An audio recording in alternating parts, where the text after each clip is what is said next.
Hi, River. Since you're working extra hours tonight, I thought I'd keep myself busy by checking out that new kebab shop. I've heard good things about their menu. I'll test it out, and if it's as good as everyone's saying, let's go back together sometime. P.S. New stash from the Universitas Magistrorum. I brought some goodies home. A few teacups and a pin rack. Hope you like them. They didn't sign their name, but they must have been close. Sounds like they were living together.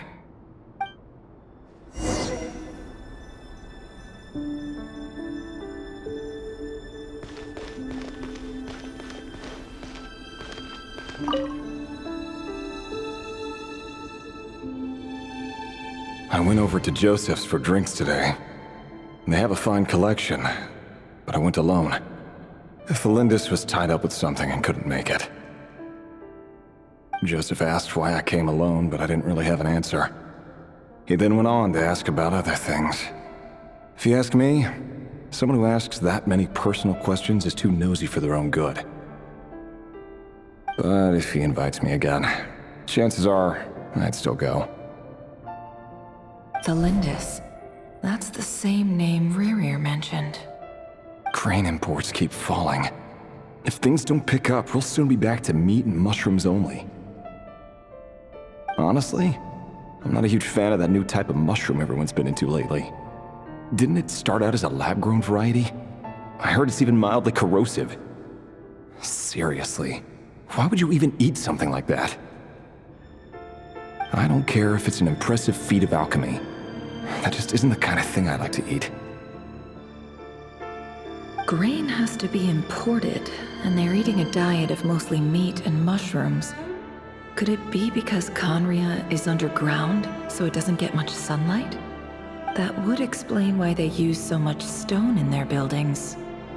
They even use alchemically modified strains for food. Seems like the people of Conria don't have many options when it comes to dining. I've just about saved up enough now. Time to buy it and keep it somewhere safe. Making a big purchase. I wonder what it is.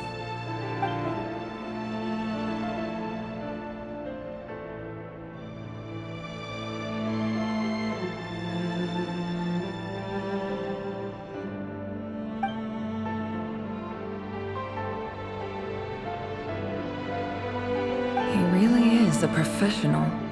No wonder he's so good at covering his tracks. Despite what he's become, it seems like he's retained certain habits, at least in this regard.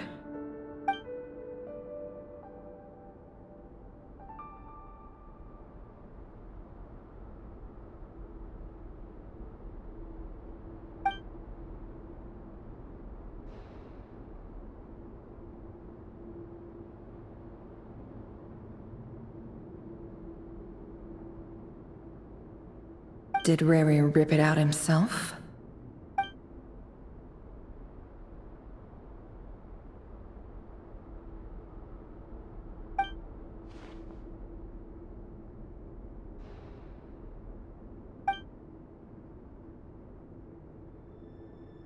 Before I met you, I was convinced that my heart was nothing more than a stagnant pool. The burial place of a fallen moon. A withered, windless grove where the waters rested forever unrippled.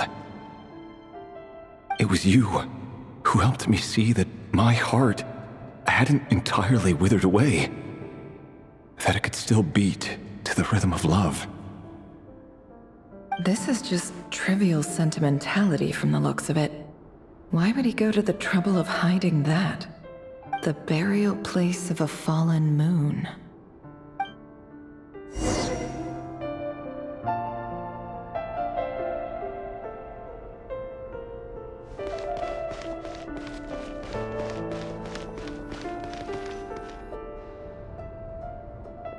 Rerir, over here. Dane! Oh, and, Vedelfin here? What a surprise to see you here, sir. Hello there, Rerir. You need not address me so formally outside of court. He doesn't get that much free time, so I invited him over for a drink. Even the court prophet deserves a break every now and then, right? Well, I'm flattered. So, what are we discussing today? Hey, don't look at me. As far as I see it, we don't need an excuse to have a few drinks. Come on, don't give us that. Didn't you say you were about to pop the big question? How's that coming along? Who'd have thought the great Twilight Sword was an even greater gossip? I just didn't expect you to be the first one to settle down and get married, that's all. Yeah. If you told me that a few years ago, I wouldn't have believed you either. So, are you planning to come clean about your job then? I'm guessing you still haven't told her. Sure, I'll have to tell her at some point. But I'll need to pick the right time and place. To be honest, I have no idea how she'll take it. Come on, stop being such a pessimist. For all you know, she could be thrilled. I bet she'll be much more impressed by your actual job than the one she thinks you're doing now. A member of the King's Guard. Quite the cover story. Does the king himself even know? Of course he does. Anyway, enough about me. How have you been? Me? Same old, nothing much to... Huh? What's up, Ved? It's nothing. Vedifulnir, Dainsleif's elder brother. Renowned throughout the court of Conria as the Visionary, and said to possess a wisdom far beyond the reach of any ordinary man. And yet, despite the gulf between us, he seems to have something to say about me. Does he even know me? Does he see me as a friend of his brother, or just another of the Vinster King's blades? Why did he react so strongly? Was it really to do with what we were talking about? Brown, curly hair and brooding blue eyes. So this is what Rere looked like back in the day. Perfectly normal. No different from anyone else. As frightening as this monster is in the present, there's something even more unsettling about seeing the human he used to be.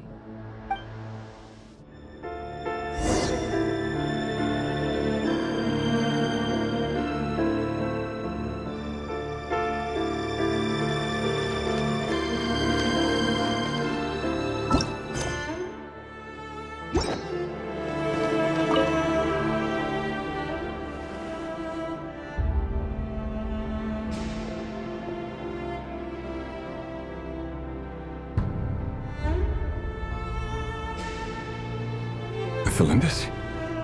You're back early? Our equipment's being serviced today, so I got off earlier than usual. How's your day been? Aw, why the long face? Is something the matter? Has your boss been giving you a hard time again? Went for a drink with Dane and the others after work. Isn't that a good thing?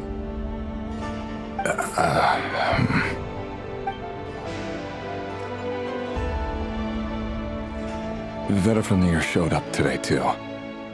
You know, Dainsleif's older brother. Ah, Mr. Vedifulnir. Yes, I've heard of him. They say that everything he says ends up coming true. He overheard Dainsleif mention that I'd recently proposed, and seemed to have an issue with it. But when I asked what it was, he kept it to himself. So, you're worried? You can be such a child sometimes, Revier. We're nobodies. Why would the Visionary be concerned about us? I'm sure someone in his position has much bigger fish to fry. Maybe you're right. You worry too much, Revier. We've been together for ages now, and everything's been going so well, has it not? You've even proposed to me. So, you do remember. Tell me then. What's your answer? Like I said, I need some time to decide. You can't just rush into things like this. We may be nobodies in the grand scheme of things, But if we want things to work out, we've still got to plan ahead. All right. Take your time. Just don't keep me waiting forever. Nobody's. Sounds about right. In the eyes of people like Vedalfnir and Dainsleif, what do we matter? Can someone whose gaze is so fixed on a far-flung future even see the present clearly? Besides, the dynasty's fate rests with the king and his inner circle. Whatever I do, it won't make much difference. Meanwhile, every idea they come up with and every decision they make, it affects everything. These days, the king is lost in his research, and the purge of the Crimson Moon bloodline grows ever more intense. The opposition tried to speak out, but nothing came of it. And I'm under no illusions as to why. Because we eliminated them and got rid of their bodies. A man can have 1,000 reasons to carry a sword, but there are few good excuses to use it.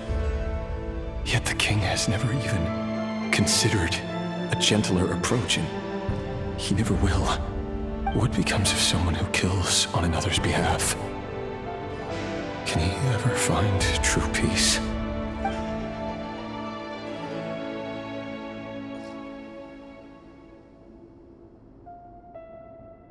Thelindis?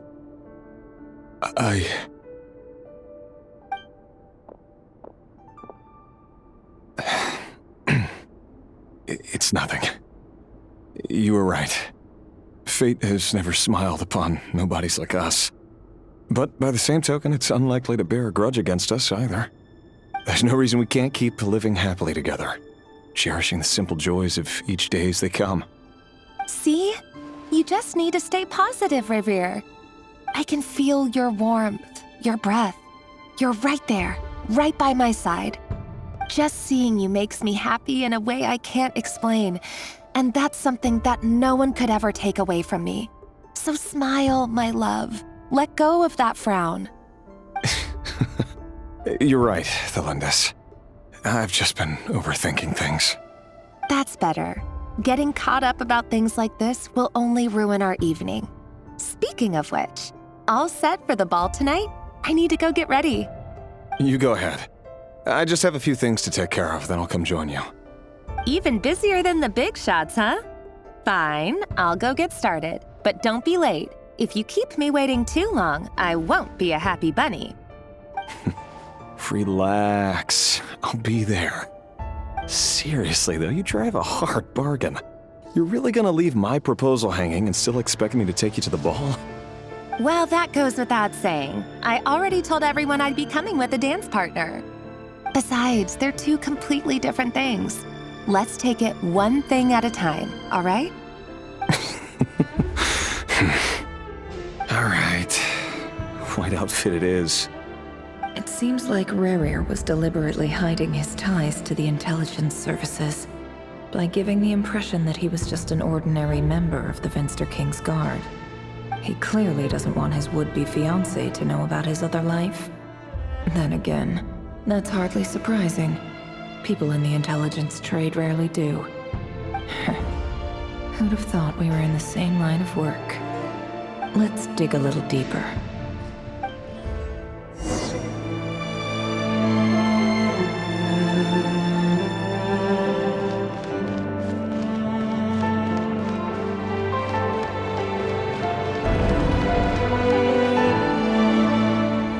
Our last operation was a resounding success, and all thanks to you, Rehir of Solnari.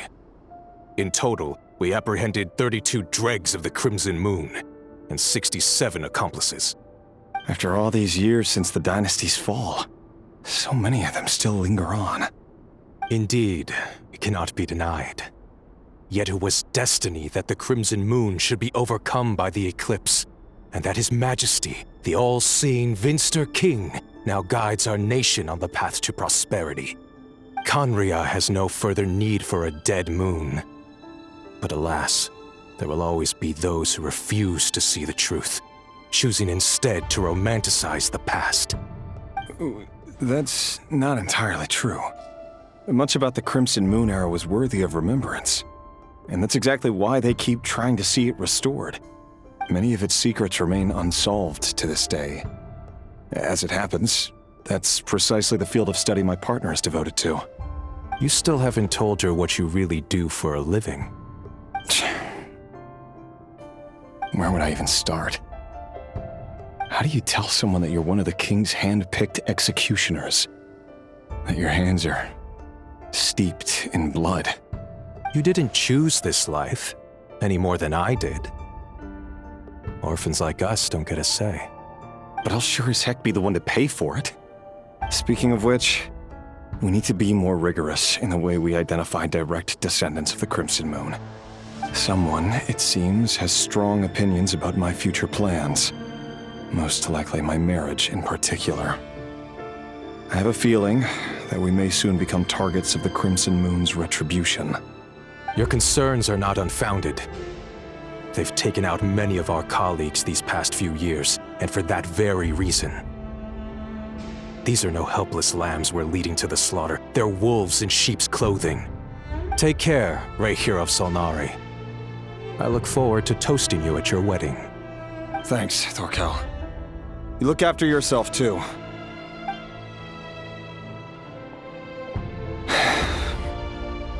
Thelindis, I never wanted to keep this from you. You're the last person I would ever want to lie to. But that's exactly why I can't tell you everything. There are things you shouldn't know. Things you cannot know. The moonlit dynasties are a thing of the past. Yet even now, with the sun shining high in the sky, there are those who would call forth a dead moon's ghost. Could that be why Vedalfnir held back? Or was it because of some court secret he's not at liberty to share? I have to get a clear answer from him. No matter what happens, I will protect Thelindis. Rerir seems to be very concerned by Vedalfnir's reaction. Vedalfnir and Dainsleif, the Visionary and Twilight Sword. So that's what they were really like. I've investigated this whole area now. There doesn't seem to be any other memories here. Should I try somewhere else? Wait a second. What's this black smoke?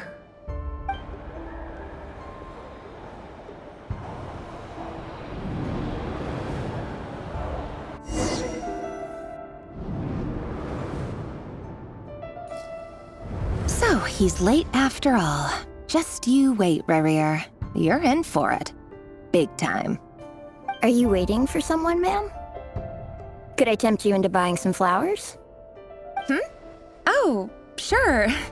Pick me out a pretty bunch if you would. Thank you. But I'm afraid none of them are as pretty as you. For someone so young, you sure have a way with words, don't you? I'm only telling the truth. Look me in the eyes. You'll see I'm not lying. May we have a word in private? Who are you? And what do you want? It doesn't matter who I am. Too many of our kind have fallen lately, so I decided to take the risk of reaching out. Not long ago, the Rehir of Solnari led an assault on one of our strongholds. We suffered many casualties, and many who came to our aid lost their lives as well. Sorry, I don't know why you're telling me this. And I don't want to get involved. Wait, hear me out. This time we finally got a clear look at his face and learned his true identity. His name is Rerir, and he claims to be one of the King's guards. What did you say? A cruel irony, isn't it? The man you're set to marry leads a double life as a brutal executioner. But surely, you must have caught a whiff of the blood on his hands. Why are you telling me all of this now? Simple. It's because... How strange. Rerir was nowhere to be seen in that memory. It clearly belonged to Thelindis. Rerir couldn't possibly know what happened if he wasn't even there. Why would her memories appear in his fragment? The ceremony won't last much longer. I think it's time to call it a day.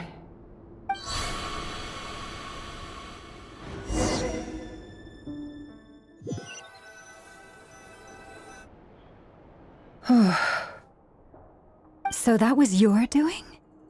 Did you just pull us inside Rurir's fragment to spy directly on his memories? Any more questions, and I'll have to start charging. I had no idea you could do that, boss! Seriously, that was amazing! We're not worthy. We're not worthy! I gotta admit, though, I'm itching to see what happens next. Feels like we barely scratched the surface. I'm just as curious as you are, but the ceremony only allows for limited time inside. That's all we can see for now. Luckily, we managed to learn quite a lot. So far, so good. I just hope the others are doing okay too. Especially the group with the Traveler. Their mission is a risky one. Let's hope it's all going smoothly. If you're worried about them, go see how they're doing. If I know Boss, she's gonna need some time to write up all the details and make sure it's all coherent. I'll stay behind to lend a hand, but feel free to head back and meet up with the others.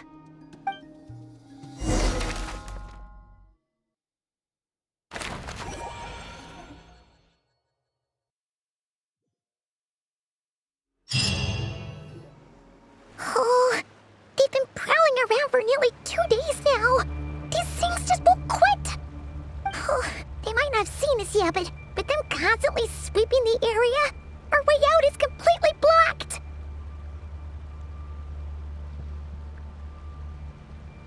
Oh, that's never gonna work. One little slip up and it's game over. If they spot us, they'll run straight back to Rerir. And once he knows we're here, it won't be long before he's breathing down our necks again.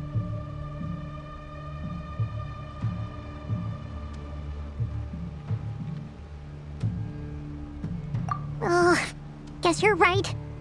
All right, time to zip it.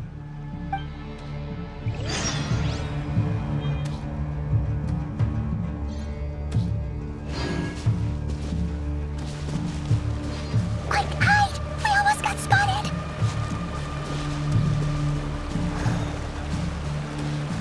Phew, that was a close call.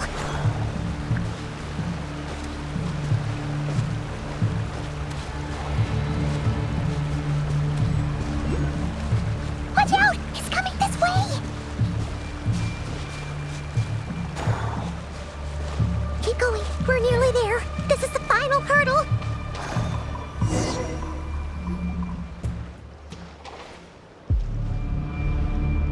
Oh, there's no end to these things!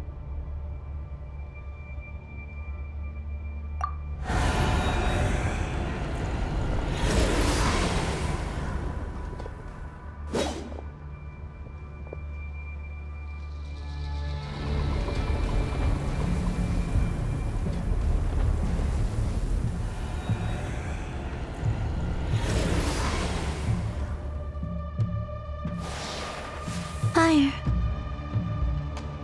Fire? Wait, what's that smell?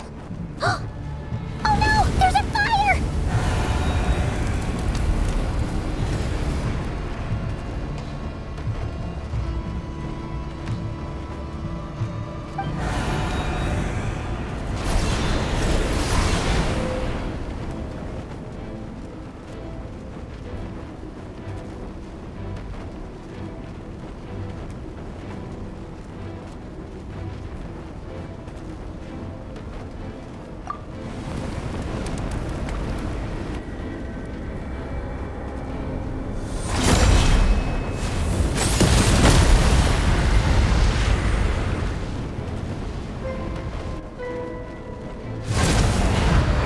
Sandrone was right. You look weak, Columbina. The old you would never have let such lowly creatures bar your way. Word has it that you did something for the Tsaritsa, and that's why you've lost most of your power. Freedom comes at a heavy price, doesn't it? It's Arlecchino! You came! Hello again, Columbina. And greetings, guests of the House of the Hearth. It's been a while, Arlecchino.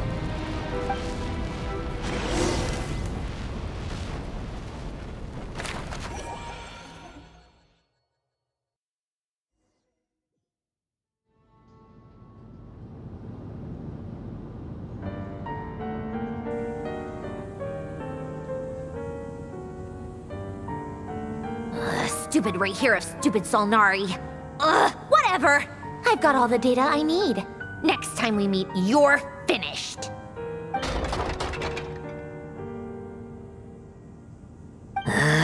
He sure doesn't pull his punches. Excuse me, do you need a hand? You can do me a favor by staying out of my way. Can't you see I'm busy? Wait a minute. I recognize that voice. Hello, Miss Sandrone. Father sent us over to help. Huh. How considerate of her. Hey, Fremine, get over here and help me fix this. Lenny, you do your thing. Just keep your sister away from my machines. Nearly every machine that cat girl touches ends up going haywire. Go put her on cleaning duty or something.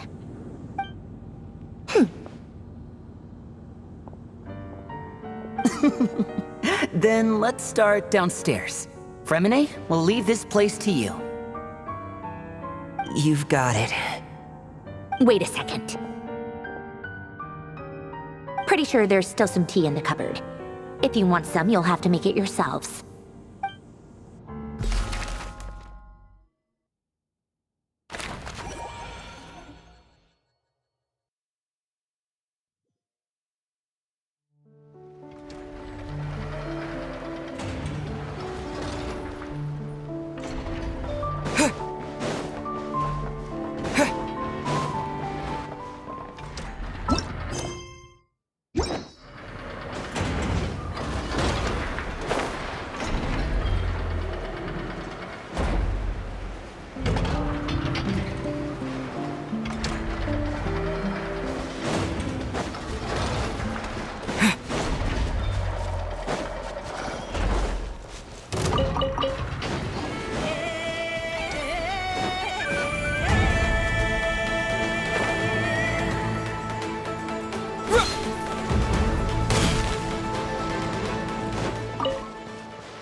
It's a relief to see you all made it back in one piece. Huh? Feels like there's quite a few people missing. Where's Flint's and the others? And what about Nefer? I returned ahead of them. Flint is helping Aino and Anefa to set up the decoys and buy some time. As for Miss Nefer... Boss is still wrapping things up on her end. She sent us back to fill you all in on the top secret intel we've been gathering. I see. Then let's get right into it. But first, who do we have here?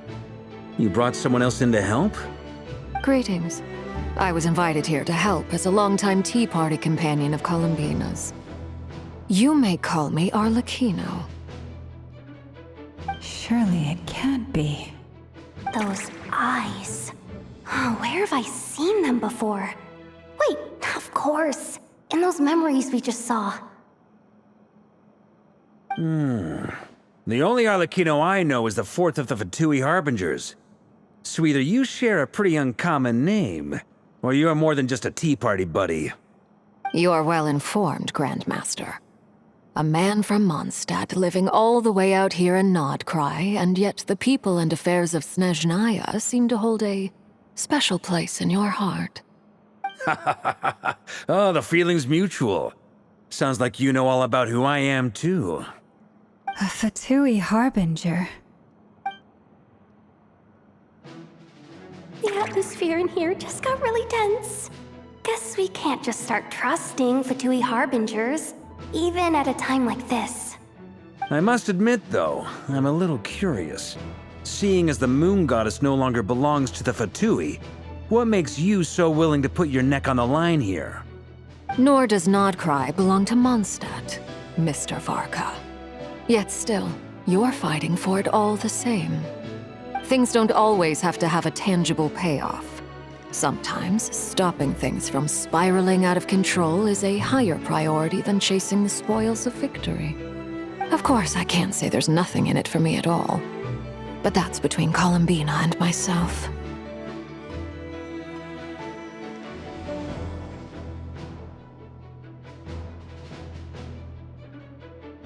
Forgive me. I don't mean to doubt you. It's just that the Fatui really have been the source of many of our troubles. We have our own way of doing things here in Nodcry. But ever since they arrived, the Fatui have treated us with nothing but hostility. I know there's been a lot of bad blood between us in the past. I've done my utmost to avoid friction whenever I could. But sometimes fundamental conflicts of interest simply can't be settled amicably. That's why I'm here solely in a personal capacity. This has nothing to do with the Fatui. As a gesture of good faith, I'll be frank. I can help Columbina track down the iridescent moon's marrow, which will help her restore more of her power. Anyway, what else is on the agenda? Let's begin. She says she'll be frank, then completely skips over the details.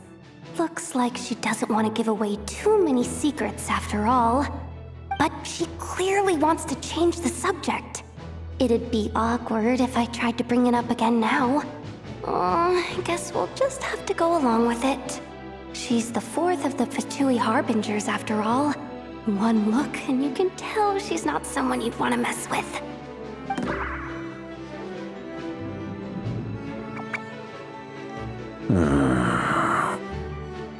Well, since Miss Arlecchino sounds confident in her ability to handle that, we'll proceed to the next topic.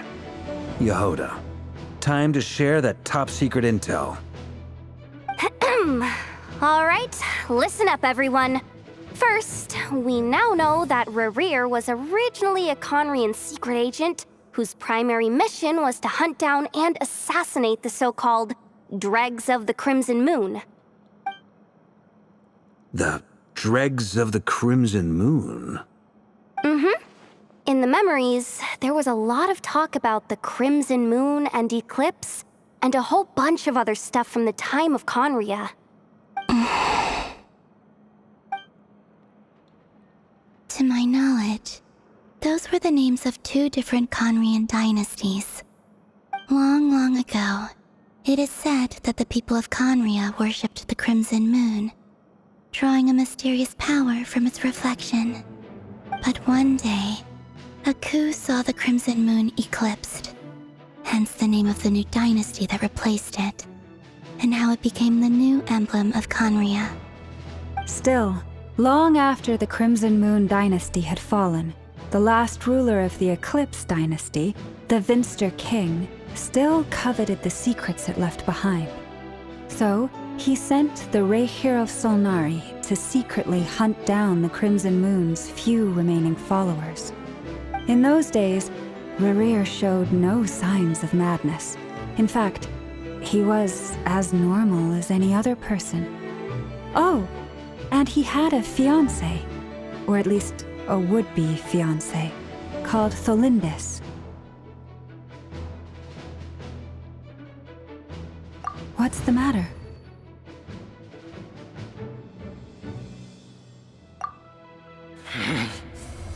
Verfnir, Freindaughter, Flinders.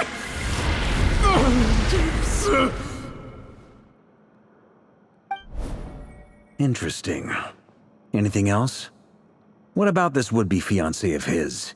Do we know anything about her?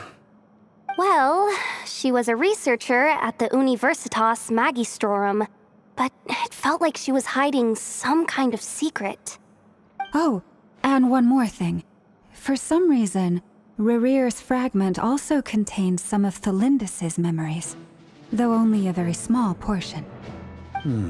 Well, no shortage of potential leads, I'll give you that. In any case, it sounds like we can conclude that while Tholindis was still around, Rerir appeared to be lucid and quite normal. Tholindis, it seems, must have been the one thing in this world that he couldn't let go of. Tell me though, were these pure-blood Conrians we're talking about here? Why do you need to know that?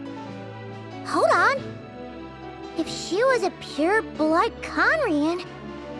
Oh yeah, just like how it was with the captain.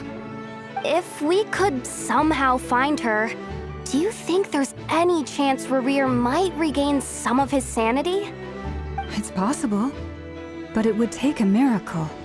We can't pin all our hopes on that. That merchant who never knows, Dori Sangama Bay. Maybe we could hire her to look into it. All right then. Let's keep working in our separate teams. Traveler, Paimon, Kutar, and Miss Arlecchino will go look for the iridescent moon's marrow. As for the others... On the way over here, I noticed that the wild hunt monsters had grown even more frenzied in their search for Kutar. At this rate, the people living here will be in grave danger too. So I'm thinking of gathering together some of our followers to go wipe them out. I'll head back to the curatorium and meet up with the boss. Feels good knowing we've all got something to be getting on with. Given that the Wild Hunt has been a lot more active lately, the Lightkeepers have likely begun their own operations too. If that is the case, someone will need to pass the news on to Flint's. I'll hold the fort for now, then discuss our next move with Flint's, Aino, and Anefa when they get back. Alright then. Well, the clock's ticking. If that's everything, we'll be on our way. We'd better get moving too. We'll try to buy you as much time as we can. Relax. Just do your thing. Now, I decided to call in some backup since things are getting so hairy. Our reinforcements should be here any minute now. Stay safe, everyone. Dismissed.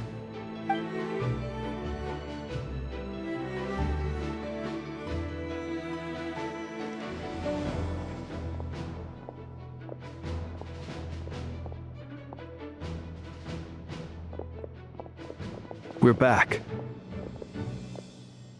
Did we get here a little early? Or a little late? A tad late. The others have already set off.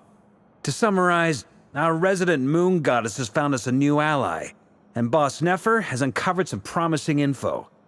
Everything going smoothly on your end? Not great. I don't know how long we can stall them for. The decoys are getting taken out way faster than we imagined. I'm gonna make some more later, but I need a timeout first. I'm so tired right now. Oh, right! Anefa, could you fill in Uncle Varka on what we just discussed with Flint's? Sure. Uncle Varka, you previously told us about how when you went to investigate a source of the Wild Hunt in Amsvartnir, you discovered that it was just a diversion. But according to Flint's intel, several outbreaks of the Wild Hunt had already occurred in Nodcry in the period leading up to that. That was before Rerir had regained his body, when he was far from regaining his full strength. In other words, in theory at least, he still lacked the means to act in two places at once. Flint's, with everything that's been happening, the Lightkeepers across Nodcry are rallying to fight back against the Wild Hunt. They're gonna need your help. I know, I'm sure you're capable of coming up with something far more effective than decoys. But for now, you should stay here and get some rest. Anefa and I will head back over to Amsvartnir to see if there's anything I missed. I told you Uncle Varka would say that, didn't I? A deal's a deal. Not a word about my snack intake for the next week. Database updated. Reliability of Aino's predictions increased. What does that mean? They were betting on how you'd respond after hearing their intel. It's the obvious choice, isn't it? That's hardly worth betting on. We already decided that Anefa should go investigate the situation over at Amsvartnir on her own. You might as well stay here and keep watch. Someone needs to hang back and oversee our strategy meetings. And besides, you still haven't fully recovered from ambushing Rerir. So I've ended up with the easiest assignment. Well, I appreciate it, everyone. See you when you get back.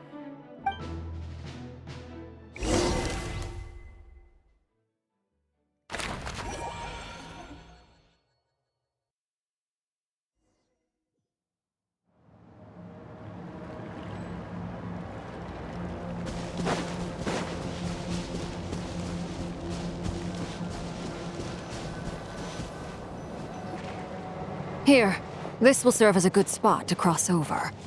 Arlecchino, hold up a second. Since you brought us all this way, would you mind telling us what you've got planned? We still haven't got the slightest idea what's going on here. And if even Columbina doesn't know where the iridescent moon's marrow is, how do you? Simple. Because I am an inheritor of the royal bloodline of the Crimson Moon, and one of the last surviving embers of the two worlds' flames. Huh? Are you serious?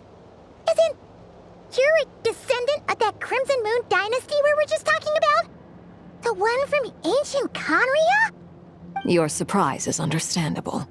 I was also taken aback when I first learned of it. But the more I thought about it, the more I realized the signs had been there all along. When I was young, I discovered I could wield a very special kind of fire. It coursed like blood through my veins and smoldered away inside my nerves. What's more, whenever I experienced strong bursts of emotion or drew too deeply on this power, it was like some kind of presence within the fire would begin to gnaw away at me, consuming me from the inside out. Exactly. That is why my hands are like this, too. At first, I saw it only as a curse, but once I became a harbinger, the jester apprised me of the truth. Together with my own investigations over the past few years, there are several things that I have gradually come to understand. For instance, take the so-called Crimson Moon. In truth, it is nothing more than the shattered remnants of the iridescent moon, fused with the abyss to prolong its lifespan. Since this blood flame was bestowed upon me by the Crimson Moon, it is a fusion of the iridescent moon's former power and the corruption of the abyss. You all understand the nature of the abyss well enough. I draw upon its power, and in return, it hungers for my soul. This strange blackness is the mark of corruption it has left behind. If I recall correctly, you once told me that if the corruption ever made it to your heart, you'd become a completely different person. Yes, and that's the reason I'm always careful not to push my power too far. It's essentially a never-ending tug-of-war. Whew. Sounds intense. Anyway, the rest of my story can wait. Is there anything else about the Crimson Moon or the Iridescent Moon that you are unclear about? Paimon has a question. So, the Crimson Moon that the Carians used to worship was actually the Iridescent Moon, right? Which was one of the three Moon Sisters. Does that mean that the Carians were to the Crimson Moon as the Frost Moon Scions are to the Frost Moon? So much of that history has been lost. We have no way of knowing exactly what they were like. But I would suspect that the Conrians weren't as devout in their moon worship as it might appear. The iridescent moon's remains simply served as their link to the abyss. Later on, perhaps someone discovered a way to make direct contact with the abyss. Or maybe there was some kind of ideological divide. Either way, a dissenting faction staged a coup and drove out the royal heirs of the Crimson Moon dynasty. Still, even with the dark sun looming high overhead, the Crimson Moon's glow never truly faded. If you want living proof, it's standing right before you. The first time we met, I sensed something familiar in your presence. When I looked at you, I felt I could see that mysterious red moon in the corner of my eye. In your flames, I saw its broken image, surrounded by a strange black aura. Well, I appreciate that you kept it to yourself. Much about the Crimson Moon is still a mystery, and I'd prefer not to end up as the object of an insane research project. Anyway, time is against us here, so if there's any other questions, they'll have to wait. I just want to make sure I've got one thing straight. In her letter, Sandrone mentioned that since you are unable to contain the iridescent moon's marrow yourself, you intend to leave it in my custody, correct? That's right. For now, it's the only way I can pay you back for your help. The iridescent moon is already part of who you are, so with its marrow in your possession, you'll be even more powerful than before. Deal. Then let's get started. Get what started? What does this place have to do with the Crimson Moon? When I first became a Harbinger, the Jester gave me a book called Paranhari, also known as Leobranto Innamorato. You should be able to buy a copy next time you're in Fontaine. It's a love story set in the Crimson Moon era, but setting aside the tangled romances of its characters, it also records a few interesting details. In the Crimson Moon era, or so the story goes, there was an orphanage that received children from beyond the bounds of this world, and subjected them to a peculiar induction ceremony. Beyond the bounds of this world? For real? And what kind of induction ceremony? The Crimson Moon sages looked beyond this world for beings with powers that surpassed the gods. But fearing they might lose control, they subjected these children to a process of refinement. They made these children crawl up a fireplace and kept asking them, "Have you died? Did you see it?" Until they finally admitted to having died and seen a crimson moon. The adults embraced the children who passed the ritual, telling them, "Within the fireplace, you have traversed the flames between two worlds. Here and now, you are born anew." The book leaves much unsaid, but I suspect that this was their way of branding the children they had enrolled, leaving an indelible mark upon them so that they would forever live in the Crimson Moon's light. That explains why I can't sense the Crimson Moon's marrow in this world. It makes sense that it would be sealed in a special space that can only be accessed temporarily through some kind of ritual. But there's no fireplace here! Do you see a chimney anywhere? Oh, are we supposed to build it ourselves? Okay, fine. Paimon will go find some bricks. That won't be necessary. The fireplace is purely symbolic. The key to the ritual is crossing the flames between two worlds. In other words, the flames that burn within me. Those burned away by such flames leave behind a kind of ghostly afterimage in the world. In the days of Conria, people believed they could be used to bridge the gap between the two worlds of life and death. In short, I can open a passage to that space for you. That's the easy part. The catch is I'll need to stay on this side to keep the passage open, so I won't be able to come with you. Once you're inside, you'll have to find your own way.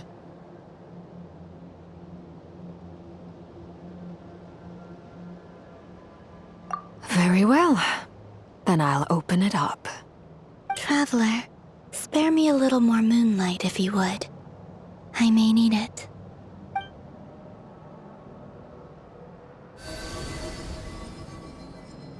Thank you.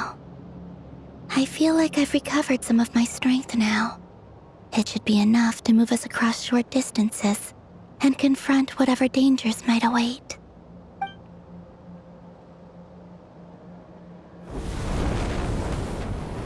Mistress of the seven hues of ages past, great mother of the present, crimson-clad sovereign of the two realms, by fire severed, by fire renewed, I offer myself now and beseech your descent.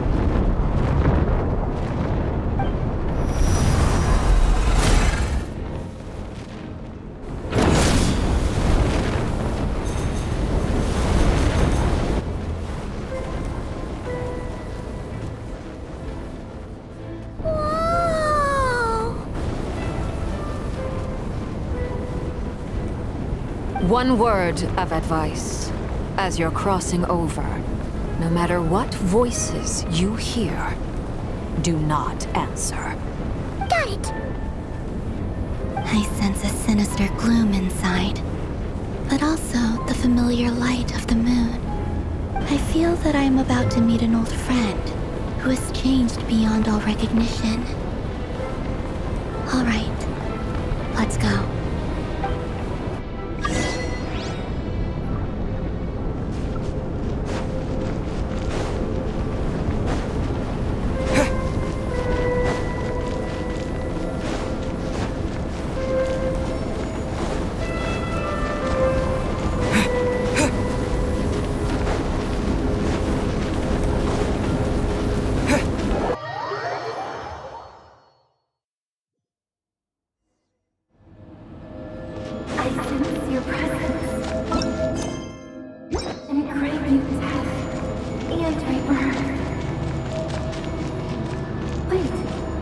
Why are you?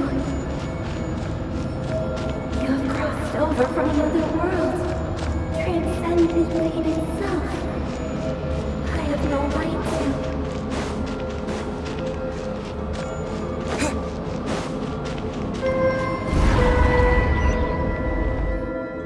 Hey! Look up at the sky! A red moon! This must be the spot, right? Is that the abyss? It's practically filled the entire place! What now? What a tragic sight. Fragments of your broken body, seized by the abyss, and hung up aloft like mummified remains. Iridescent moon. Was this truly what you wished for? Careful!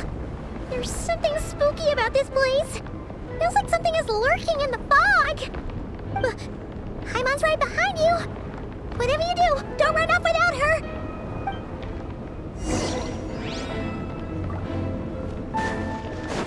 By the way, Columbina, didn't you tell us that the iridescent moon had shattered into pieces? The moon up there looks pretty whole to Paimon. How is that possible?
Just like I thought.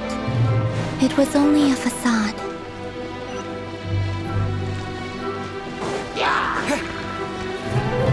Fulfill our pact! Suffer the wrath of Eatfleet! You on this! Wrath from the sky!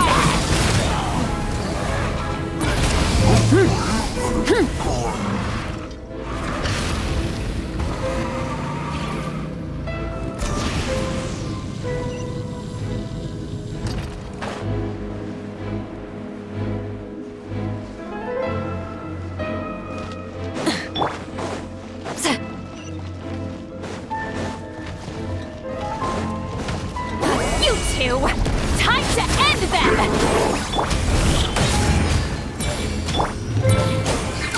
Lash attack! Pyroclastic surge! Rev the engines!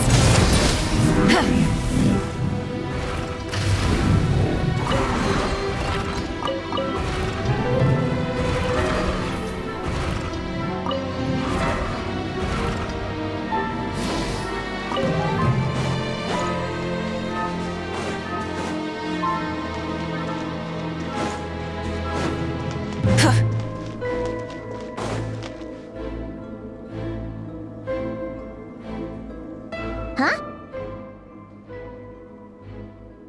Huh? For real? That's way too high! There's no way we'll be able to reach it! No. I'm not sensing anything up there. It's coming from under the mountain. Let's see... Ah! There's some kind of weird shadow over the water! Wait, see that? Looks like a mechanism of some sort. Let's check it out!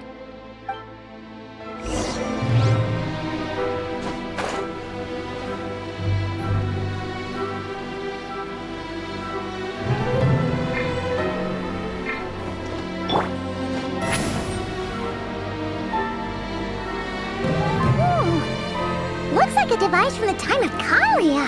Maybe people once came here to study the Crimson Moon's domain, and they left this behind. Oh, If we can activate it, we might find some clues!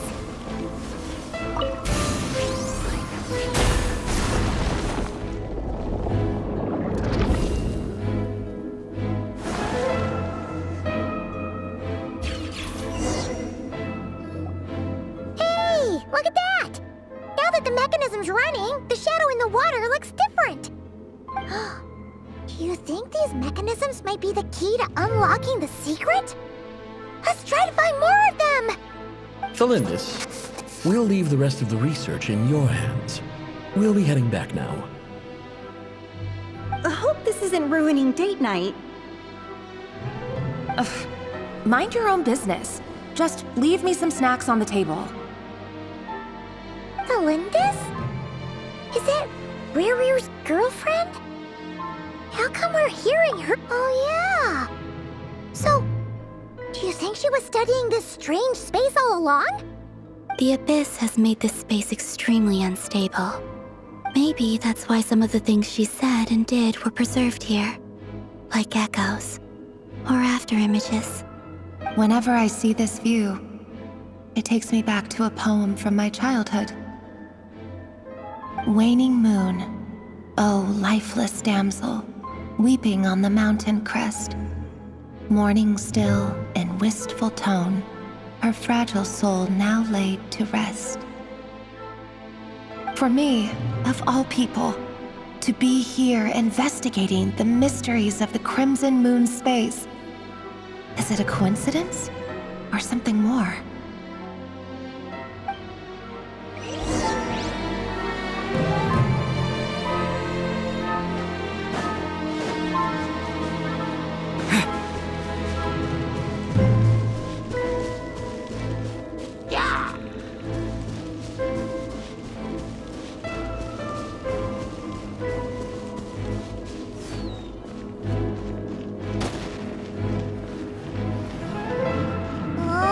Looks like the Abyss has messed up this mechanism. We need to find a way to get it working again. Let's see if there are any other devices nearby.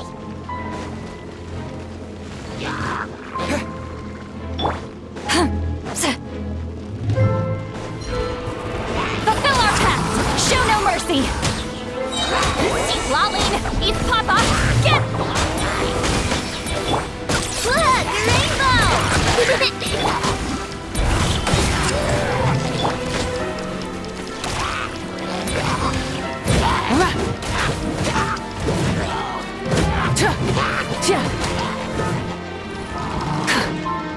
Light up the blazing sun!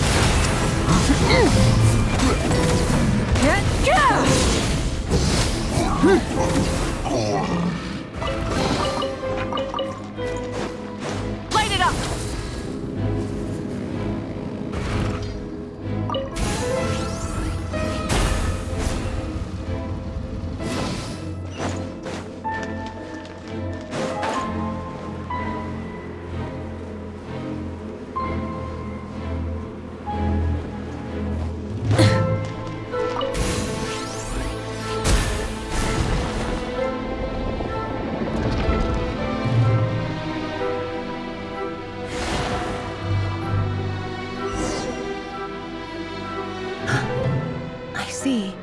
So the moon marrow, or rather the power of the 3 moons, is the key to unlocking...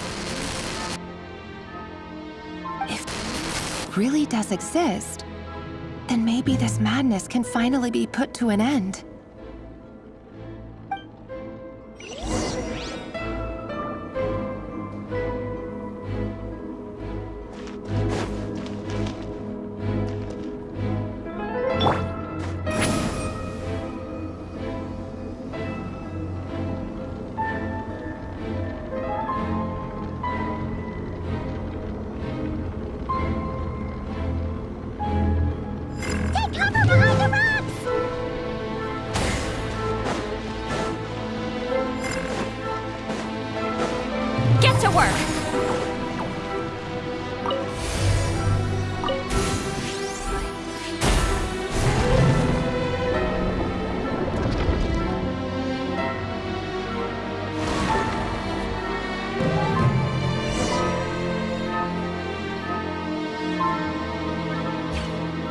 the Abyss inhibitor's in place, I should be able to access the chamber with the moon marrow. Oh, Rerir, with every step you take, you're drifting further from what you truly desire. But you're not the root of the problem. Ever since that outsider set foot in Conria, the Vinster King has sunken deeper into madness.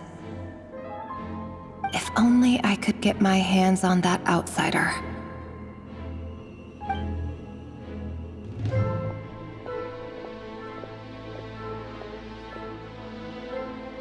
Hey look! The moon's reflection is back to normal! Lindis's voice mentioned a chamber with the moon marrow. Do you think maybe it's hidden in the moon's reflection? It must be. For within it, I sense the fragile aura of a dying soul. Then there's no time to lose! Let's go!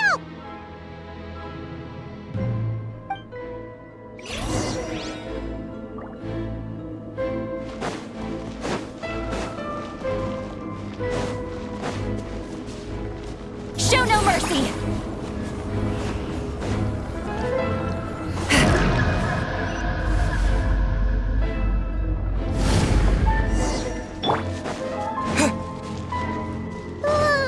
These things are so creepy! Looks like we'll have to destroy them if we want to get to the iridescent moon's marrow!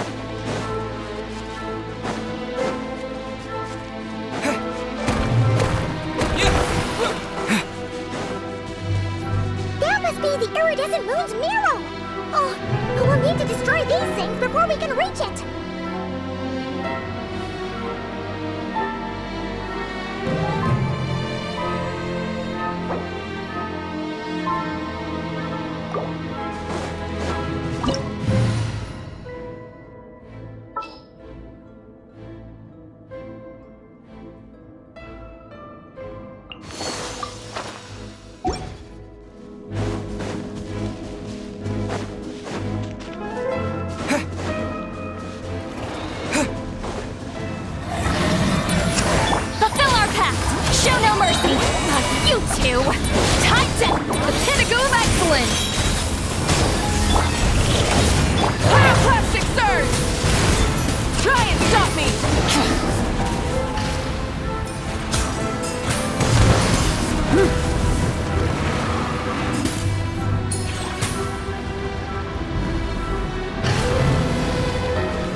The iridescent moon's marrow, still burning away like an undying flame, yet now contaminated by the abyss. It has taken on a new form entirely. If we can purify the abyssal power within, we should be able to obtain its untainted essence.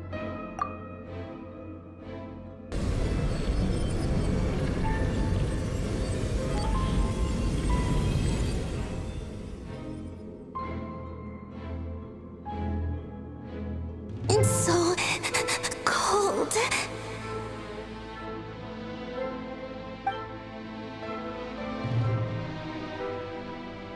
Is it you? Are you here? Huh? Are you talking to us? At long last, I can see you once more. Our fates have crossed, and I am finally free. I'm sorry, I lied to you. Even knowing what was to come, I still couldn't let go of the fear in my heart as death drew near. The moment the moon shattered, my body began to split apart piece by piece. Like I was being cut into pieces by 1,000 blunt blades. My thoughts scattered as the cold crept in. But I could not bear to fade away like that. Tell me, what was it that brought you to us all that time ago? If only I had possessed your courage, then I might have been spared this torment more painful than death. You look so puzzled. That's how I felt too when I first saw you. But trust me when I say that everything happens for a reason. Farewell, Hypo.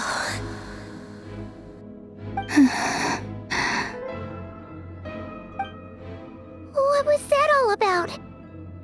Was that the goddess of the iridescent moon? Oh, it sounded like she was speaking to a long-lost friend. But none of us have ever met her before, right? Perhaps. She took me for the goddess of the frost moon she once knew. For a fading soul like hers, our auras must be too similar to tell apart. But anyway, we've got the iridescent moon's marrow now. That should help you regain your strength, right? Alright, time to leave this place and meet back up with Arlecchino. Let's go!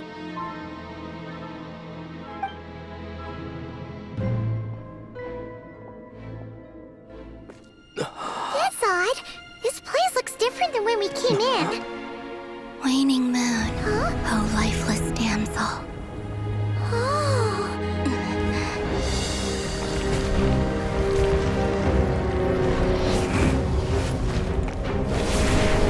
Hurry! The place is collapsing!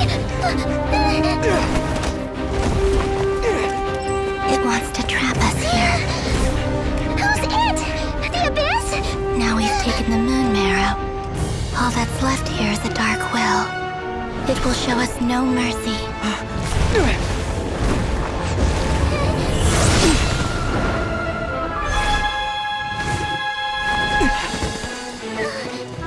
it back!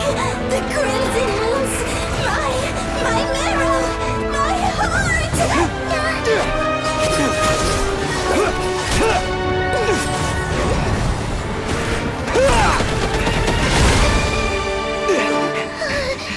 Finally! Huh? Oh no! The exit's blocked! They're back!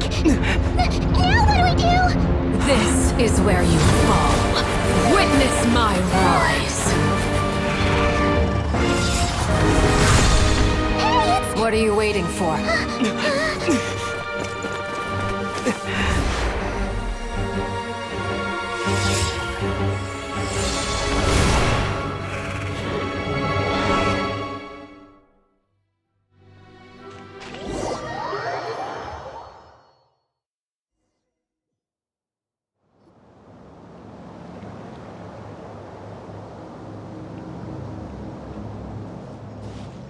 Oh, we made it! Was that you, Arlecchino? Did you save us? Wait, your hands! They're... Oh, this? Don't worry. It's a small price to pay. The Abyss wanted to trap you inside, and I defied its will by bringing you out. No wonder it's a little angry. No. I have paid the price, albeit a small one, and it cannot be undone. My hands have already fused with the Abyss. Purification would simply destroy whatever's left of them. But surely... Oh, we're so sorry, Arlecchino. Paimon can't believe you'd make a sacrifice like this for us. As much as I'd like to call it a favor, The truth is, I was simply holding up my end of the deal. Well, Columbina. Yes, you did your part. And as promised, I will leave the iridescent moon's marrow in your care.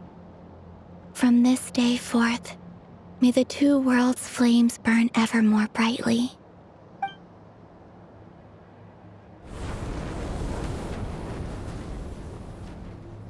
I'll take that as a blessing. Now, Columbina, give me your hand. Accept this moonlight I offer in return.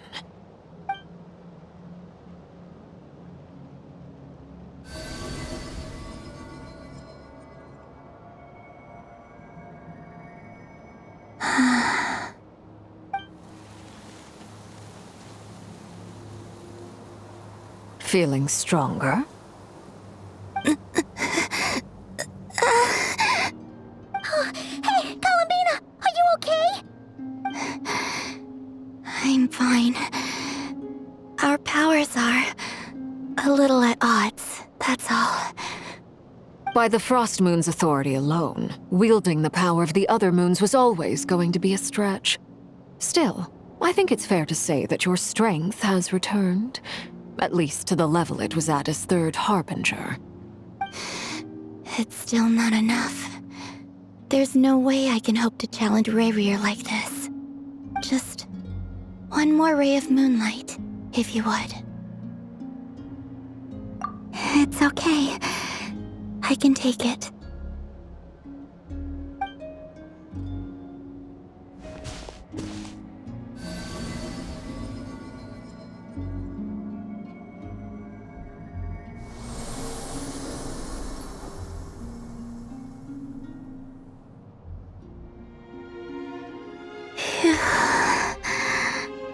How about now?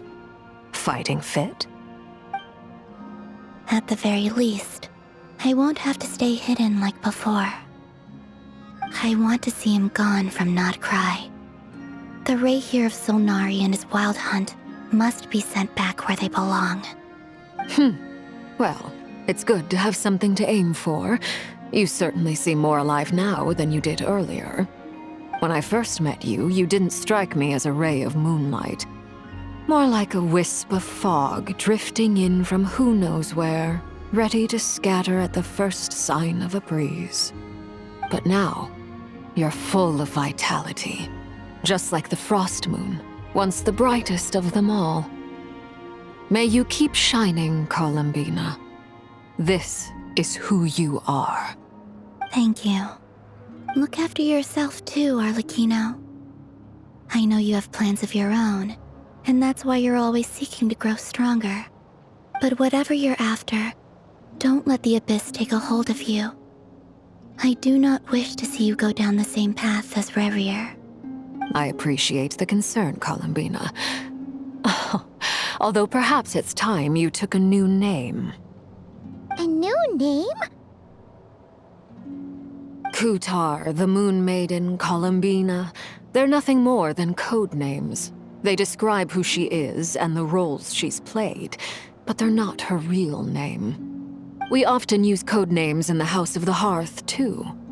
But it's knowing your real name that keeps you grounded. Up till now, you've been living a wandering life, so you've probably never really cared. All I'll say is this. Once you've defeated Rayrier, give it some thought. All right, that's it from me. I'll get you back safely first, then go meet up with Sandrone. You're the best! I appreciate the gesture. It speaks to your good character. Anyway, let's get going. There are more urgent things to do right now than trade compliments.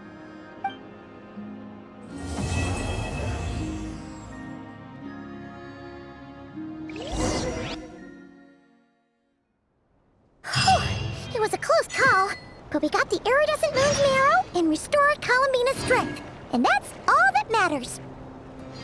In other words, mission accomplished.